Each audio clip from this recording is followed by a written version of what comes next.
long scenic walks. He would run and buy groceries for her. He would clean up the entire house. He would do all the chores.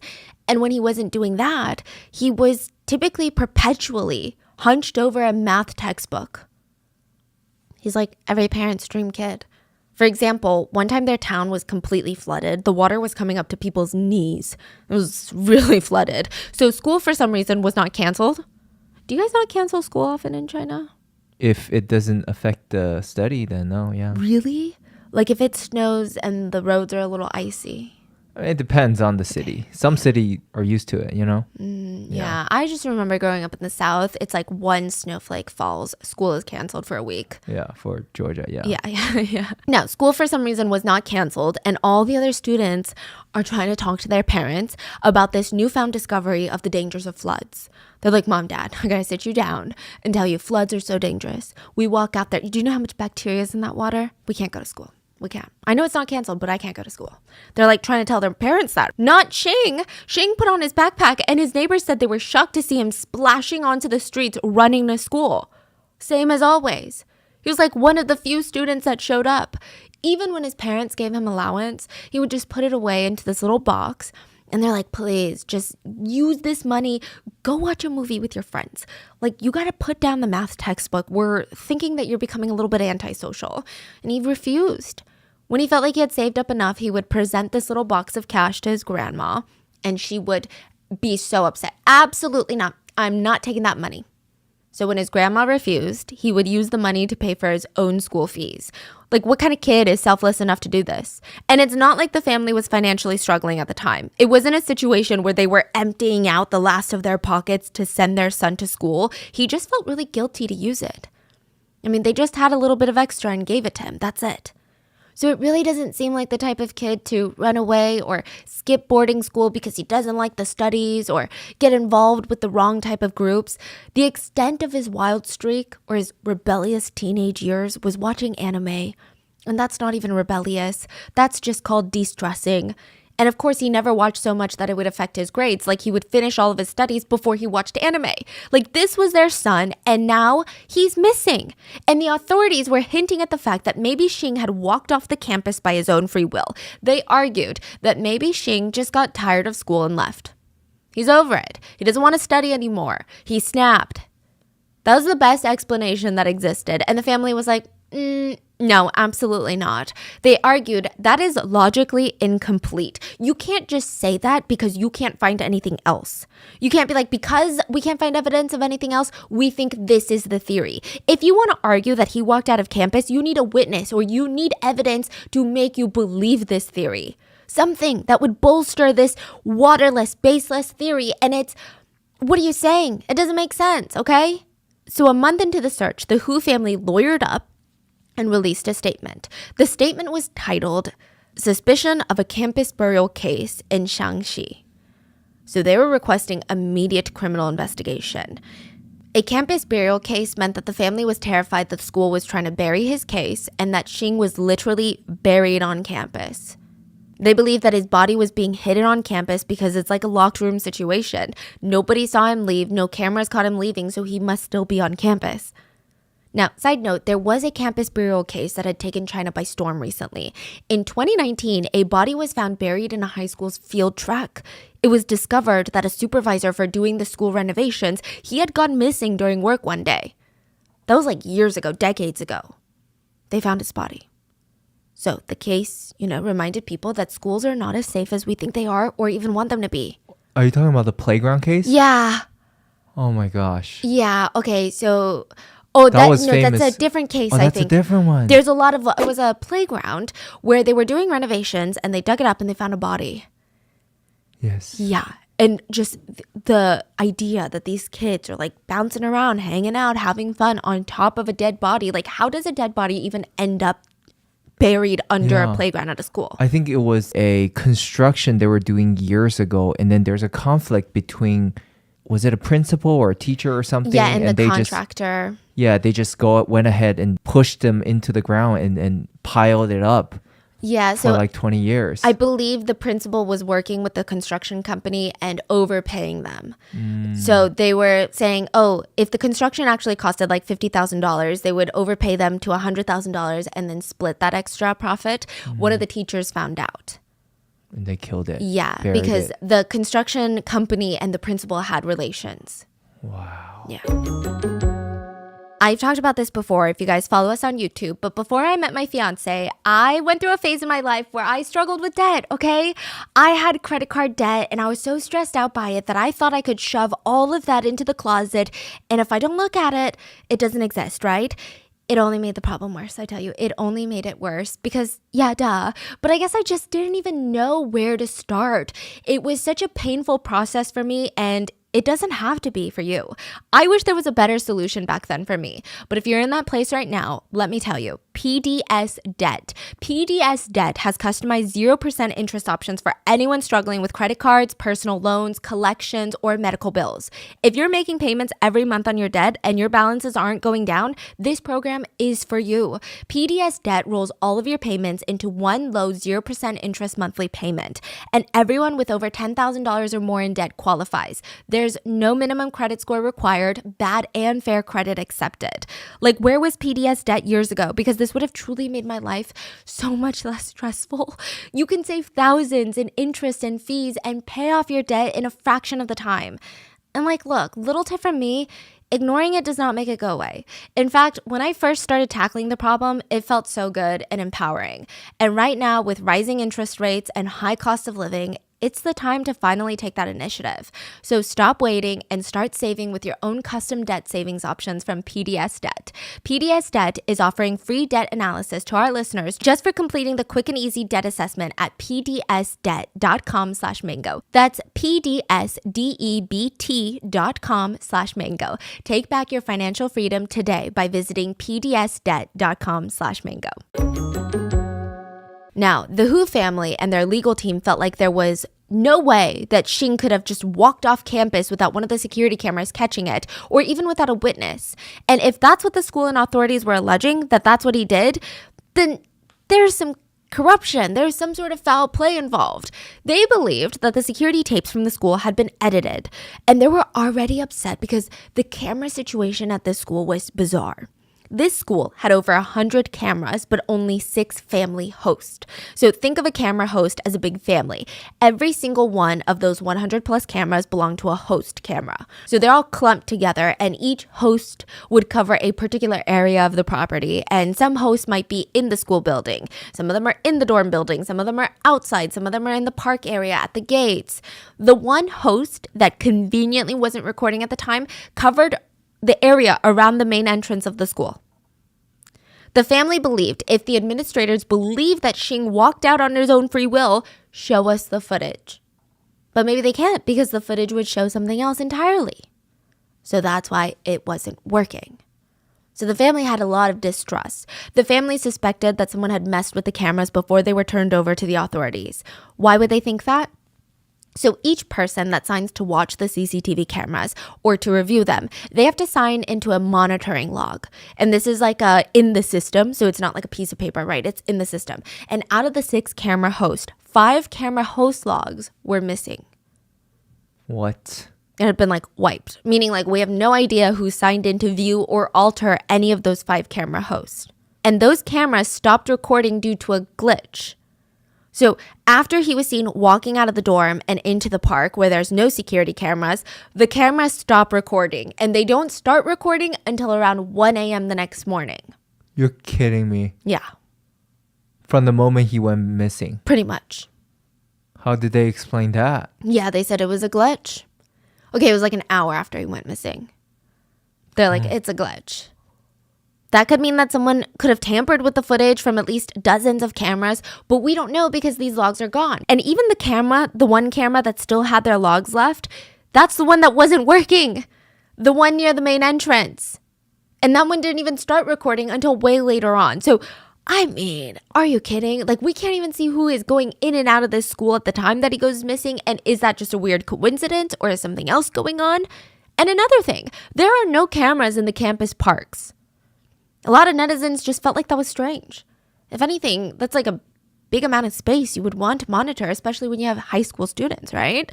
I mean, yeah, you want to monitor the classrooms, but the parks, come on. So the family's attorney argued and begged for the public to pressure the school and police into finding Xing. They said there is no video footage of the school entrance and no sign of him climbing up school walls and escaping. It's like he evaporated into thin air. It's hard not to suspect that this is a criminal case and not just some sort of disappearance. It is possible that this is a school burial case. We hope that the offender can turn themselves in because that is the last and only way out. Both of Xing's parents quit their jobs to focus on finding their son. They argued, yes, there are no signs of foul play, but there's no evidence that he left on his own accord. We need to push this to be a criminal investigation so we can find out where he is. Things are not adding up. Mrs. Hu held a press conference, and it was very hard to not sympathize with her. She had Xing at 40 years old, and she just wanted to do everything to give him like the most happy upbringing. And then this happens? 今天过年啊，心雨，你在哪里？所有的都回家了，大大小小、老老少少都回家了，唯独就是你没有回来，孩子，你是不是还在学校里？你在学校里怎么就出不来了呢？现在放学了，别的孩子都接回家了，我的心雨在这个志愿学校。今天大家都放假了，我也想把我的孩子接回家，但是我来了见校长也见不了。Netizens came together and they start publicly supporting Mrs. Hu. They even push her to start her own TikTok Douyin account. The account was called Xing's Mother Looking for Her Son. She just posted video after video begging the public to help her. She wanted to bring her son home. And in the beginning, everything was very understandable. But of course, in desperate moments, I think that humans have a tendency to do things that are a bit, maybe out of character, maybe a bit questionable. I think everyone understood where she was coming from. It didn't necessarily make it okay, but Mrs. Hu starts accusing random teachers of being involved in her son's disappearance. She was originally pointing the finger at the study group teacher. Teacher A. She explained that she had left the room with her phone for a long period of time, and the students claimed that she was acting strangely. She also stated that Teacher A not calling Xing's parents immediately was a very strange thing to do. But I don't know, I find that a pretty reasonable reaction. Like I said, you can't just call parents every time a kid doesn't show up to class because you would have a lot of disgruntled parents. I don't know if I would have waited 5 hours, but I think it's not too unreasonable.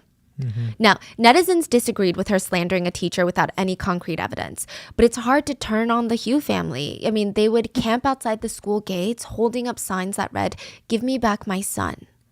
Like, it was heartbreaking. If you see the deterioration, Mrs. Hu looked like she had lost 50 pounds in a month. I mean, she looked frail. She looked weak. Bystanders could do nothing but watch. I mean, she was fixated on finding her son. The family hired professional rescue canine teams from the other side of China to come and search the campus. The dogs only signaled near the stairs of the dorm building. Keep that in mind. But otherwise it checked out. It cleared. It looked normal. The security footage in that area didn't show any sort of weird happenings either. The family hired a security engineer to help them go through the school security system to see if it was tampered with, to get some sort of clue. If her son walked out fine, which way did he go? Did he leave with someone? Did someone stop and talk to him? Like, was he taken? That's what she wants to know. Once it was revealed that she was going around hiring her own detectives, people start speculating. Wait, why would she have to hire her own detectives if the school is helping? Maybe the school is not helping. Maybe they're not cooperating. Why would the school not want to cooperate? Netizens started spreading a rumor that Mrs. Hu was offered $300,000 to keep quiet about the case. The rumor started because she stopped posting on Douyin. It's unproven to this day if this offer was made, but it's clear that she never took it if it was, because she continued to post later on. She also said that she spent her own savings to hire these third-party professionals. It was also discovered that there were 13 cars that were in and out of that school around the time that Xing vanished. They were all cleared by the police. But one of them was an SUV that was caught parked near the cafeteria, near where Xing was walking. And the Hu family believed that this SUV could be the answer to all their questions. Maybe Xing was put into that SUV, driven out of the school, and that's why you don't see footage of him leaving. Again, the police tell them, listen, we cleared every single driver, including the SUV driver. But the Hu family do not trust the police. Like, what was the car doing there? Fine, then tell us, what if the car was the one that carried our son off campus? Like, how do we know? Finally, near Christmas of 2022, Mrs. Hu posts on Douyin. She rants about the only way that she could talk to the principal was through social media because he refused to get in contact with her, to even talk to her. Yeah, you better believe that set off netizens, okay? It was like a bombastic side-eye. Like, what are you talking about? The principal, where your son went missing on his campus, refuses to cooperate with you? Very strange. She publicly asked the principal a series of questions. 1. Principal, you were off the day that my son disappeared, so you were not on campus. But at 5:51 p.m., you were seen rushing back to the school. Did you rush back to the school to mess with the security tapes? 2. Why was there an SUV parked near the cafeteria? The SUV wasn't caught on your security cameras, but did you know that the SUV was caught on a different camera? The SUV was sitting there for about 6 minutes. Was Xing taken away in that SUV? 3. This is to the SUV driver. I want to ask you, did you take my son? 4. Do all the teachers here still even have a heart? I believe you carried my son to the cafeteria gate and into that SUV. So I think what the Hu family at this point were believing was that something might have happened to Xing at the school. Maybe bullies had hit him, maybe an accident had occurred, maybe a teacher had abused him, maybe he died suspiciously and they wanted to get rid of all the evidence. Because a death on campus is probably worse than a disappearance, because a disappearance you could say, well, it was a troubled teen who wanted to run away. Whereas a death, I mean, a lot of parents would pull their kids from this private school. You have to remember, it's not even a public school. They get all their funding from tuitions. They need parents to trust this establishment. 5. Question to the principal and the SUV driver. Where did you take my son? Now, most netizens were supportive, but it felt like Mrs. Hu was unraveling online. They commented, Mama Hu, just please take care of yourself, okay? Leave it to the police. Side note, the police did investigate the SUV driver and they said that it was completely normal. He's cleared. But that doesn't stop the internet from doing what the internet does best. Random accounts start popping up alleging some sort of relationship to the investigation and stating that the SUV driver was guilty of murder and was currently confessing to the crimes. Social media ran with it, reposting that one random person's video, and that video got about like 800,000 views in like an hour or two. Wow. Yeah, it was later proven to be false, but the impact was massive. Even mainstream media started running with it without fact checking, just stating that the SUV driver was the killer. The case flew to the top of online public attention. I mean, this is really when it catapulted, because not only did mainstream media say they found the killer, but they also had to backtrack and be like, just kidding, the SUV driver has been cleared. So now all of China is like, wait, what is going on over there? Why is the even media forking it up so bad? Now, most netizens are good people that just want to help. There's going to be a few rotten ones in the mix. So with this case, there were 2 primary rotten ones. One man who claimed to know privileged information about what happened to Xing. He stated that he was trying to bring Xing home and he just needed to get in contact with Xing's family to pass along all this vital information. Netizens tagged the Hu family till finally Xing's uncle got in contact with this strange man on the internet.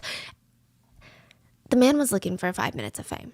He told the family the only way he could help bring Xing home was if they told him everything about the investigation. All the confidential privileged information. The family and the rest of the public had an inkling that this guy just wanted all this privileged information so he could be the first one to break the news online and become some sort of breaking news crime reporter. Wow. Just wanted the views. The family rejected his help and this man lashed out. He went from being pro-Hu family to the biggest hater of the Hu family. He went online to allege and accuse the family of faking this disappearance so that they could get some sort of money or compensation from the school. He even accused the family of being the reason that the son disappeared. They were willing to sacrifice the son so that they could get paid out from the school. Another really shitty situation to come out of this was, and this makes me really scared for the future, someone deep-faked Mrs. Hu.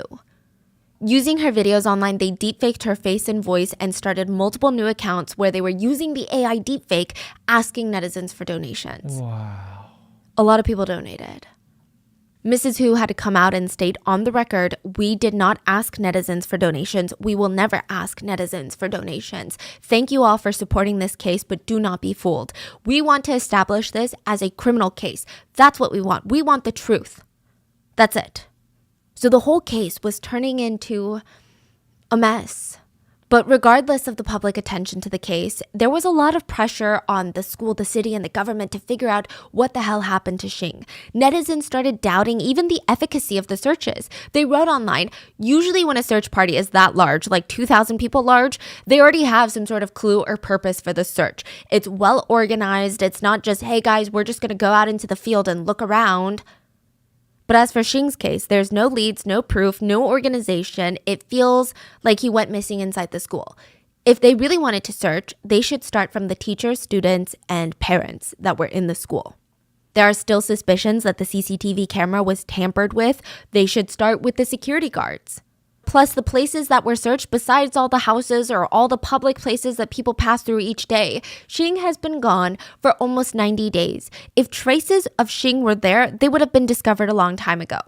So basically saying, even right now, the police are searching random places that don't even help the search. To make matters worse, at the end of the year, at the end of 2022, when Xing's mom went to the campus to search more for her son, they would not let her inside. She told netizens, my son is in that school and I want to bring him home, but now we can't even enter the school. I want to see the principal, but I can't even do that. They won't pick up any of my calls. This enraged the public even further, which resulted in reporters and civilians lining up at the school gates to get information and to protest. The boarding school went into intense lockdown. Absolutely no outsiders were allowed inside the school gates. Reporters noted that the school was putting up new barbed wire fences along their eastern fence, which I get it. You want to protect your students, but overall, not great for optics. The school just kept finding itself in hot water. Immediately after, students had leaked messages that they were getting from administrators of the school, and the school was telling all the students and family members, keep quiet about this case. They stated rather bluntly that any student found discussing this case, even amongst each other, would be expelled. What? Which feels like they're hiding something to netizens. Netizens took to Weibo to argue, if we don't find this kid, all of China will come for this school. The police and the school kept arguing that Xing must have left school because he was unsatisfied with school. He was a runaway. Netizens argued, okay, give us clear footage of him leaving or else we don't believe you anymore. Now, we slowly start charting into the conspiracy territory here, but Xing's mom posted a few pictures of notes that Xing had written in the margins of his school books. Most of it looked like random scribbles or doodles, like the kind that you would draw when you're bored in class, but some netizens went overboard in trying to analyze every single piece of writing, like every single scribble suddenly became a clue. It became certified evidence, like literally every clue. I'll give you an example. On one page, he wrote lamb skewers. So netizens suspected that he had skipped class to eat lamb skewers and that he was kidnapped at a lamb skewer shop. They all tried to figure out where all the lamb skewer shops in the general vicinity were. And okay, as far as investigative work, that one isn't that bad. I can see where you're going with it. It makes sense. But then there were the weird ones. Like he had written down numbers and some of the numbers weren't that clear, but there was a 4 and a 7 close to each other. So a suchi, which apparently if you use wordplay, it can also mean period of death. Oh, yeah, okay.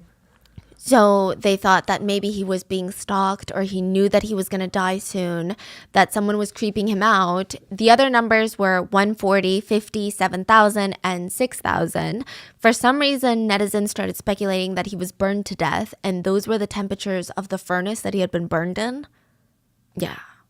I think it was around this point that netizens caught themselves going too far and they start reminding everyone, let's reel it back in and stop these baseless rumors because we're becoming unhinged. But because everybody is getting so wrapped up in these conspiracies, the case becomes bigger than it ever was before. I mean, it was gaining so much attention that it started backfiring and harming the investigation. The Hu family was asked by the police department to sign a confidentiality agreement, meaning that they cannot release any more new information about the case unless the police release it first. The family agreed. They did not care. They just want to find their son. It's not like they're doing this for social media clout. And for a while, it was crickets. until Chinese-American detective Li Changyu gave his 2 cents on the case and the media went into this feeding frenzy. So if you don't know, Changyu is a huge, huge name in the detective field. He is a famous criminal forensic expert in America. He's Chinese, though. He's a legend. In China. Even in America. Yeah, he's a legend here too, yes. He's a legend. I think there's many cases we talked about in the past. He was a part of it. Okay, he completed his PhD in biochemistry in just 1 year. Usually it takes people 4-ish years to complete it. He was the first Chinese American to hold the highest position in the state police department in the entire US. He investigated more than 6,000 criminal cases in more than 17 countries. He worked on JFK's assassination, Nixon's Watergate scandal, Clinton's impeachment, O.J. Simpson's murder trial, the John Benet Ramsey case, he worked on that one, the 9/11 attacks, and those are just some of the cases that he's worked on. He is famous even in China, even though he's an American detective. He's been nicknamed the #1 Chinese detective. Yeah, if something happens, he's the one to solve it. He was asked about this case. And he said, first of all, I've never been to the crime scene, so I just want to clear the air. I don't want to start false rumors. I am just gonna, you tell me what you know, and I will tell you my expert advice. So he's not saying this is what happened. He's not saying I investigated, I talked to people. It was literally just a question, and someone was like, okay, so this student went missing, and like blah, blah, blah, blah. And he's like, from that information you just gave me, he said, I've been in the detective field for many years and I've seen all sorts of crimes. According to the past cases, the possibility of a 15-year-old boy leaving the campus on his own like this, very unlikely. The security cameras on campus also did not catch him leaving, so how could the police give out such a conclusion without evidence to support it? Yeah. I've never been to the crime scene and I can't spread false rumors, but from my experience, I believe that Xing had already been harmed and it happened inside or around the school premises. He's probably hidden inside the school. Another possibility is that it was organized crime and everyone is giving the same verbal evidence. So for the offender, what I've learned is, this is crazy. The most dangerous place is usually the safest place. So to commit a crime at a school where you're familiar with or your home, it's the most dangerous because that's where the police will search, but it's the safest. Netizens took that to mean that there is a possibility of this being an inside job. That meant that the personnel and the students on campus weren't cleared, even though they were cleared by the police. They took it to mean that multiple people could have faked a story and convinced everyone to share that story over and over and over again until it became the truth. The most dangerous place is usually the safest place. He's hinting that the culprit, being someone at the school, had heard him at the school and he's still at the school. He also went on to question the police and he stated, my analysis comes from similar previous cases, more than this specific case in particular. But Xing is a minor, and according to the footage and information that the police do have, there is a possibility that he was harmed or harassed and could be in a life-threatening situation. According to the law, it should be classified as a criminal case. At this point, the police have not done so. I don't see why there are reasons behind this. Unfortunately, there in fact were reasons behind this, and I don't think they're good reasons. This is not in the police defense. I think this is goofy, and this is like everywhere. Even in the US, it's goofy. But in China, in order for missing persons case to be classified as a criminal case, you have to meet multiple criteria. The place of disappearance has to have clear evidence of violence, like Gone Girl style, coffee table turned over, blood. A person must come forward stating that the missing person was harmed. I saw that person get pulled into that van. The missing person must have disappeared with a vehicle or large amounts of money. That doesn't even apply to a 15-year-old. The person is under the age of 14 and has been missing over 48 hours. The person had conflicts or disputes with any other party before their disappearance.